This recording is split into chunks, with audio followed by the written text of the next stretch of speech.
Opera was originally the Broadway of its time. People told the jokes, they walked around on the streets singing the arias. People knew the new music and who was composing. Opera really took a wrong turn in America. And the reason it did is that the people who established the Metropolitan Opera were all German-speaking people. And so they did it in German. In every other country, the opera is done in your own language, and you understand it. In America, we got into this habit of doing it in the original language, and nobody understood it, and became sort of snobby. You sort of sit there and listen, but you don't understand.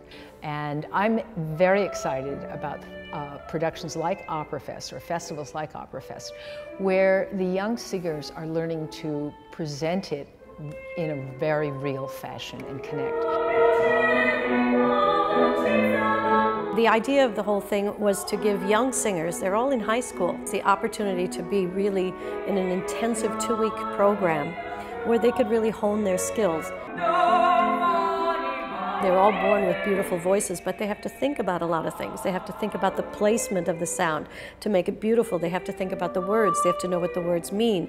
They need to be able to express these things out to an audience, to communicate.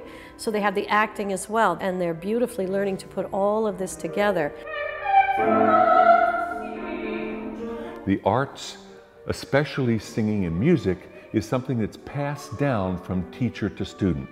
Like yoga is passed down from master to disciple. And that's sort of our goal, is to work for the kids. It's not about us. We had our applause. We had our careers.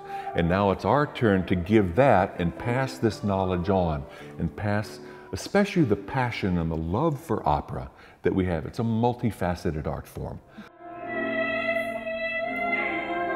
I think these students do have a future professionally in opera. It's not really dead, it's going through a renaissance. You have to share your passion. You have to have a passion within you for this art form.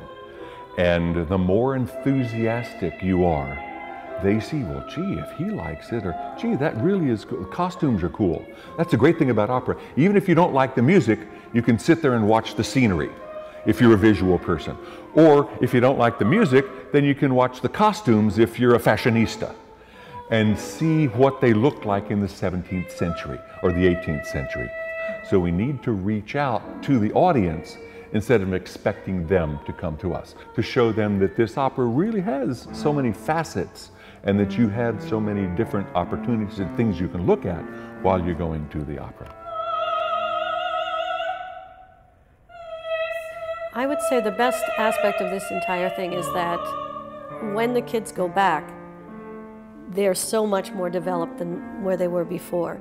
But at the same time, they really care about it, and they're working very hard at it. And these are our future stars. You know, I mean, people will see these people one day at the big opera companies around, because these are the kids that are dedicated. This is the next generation.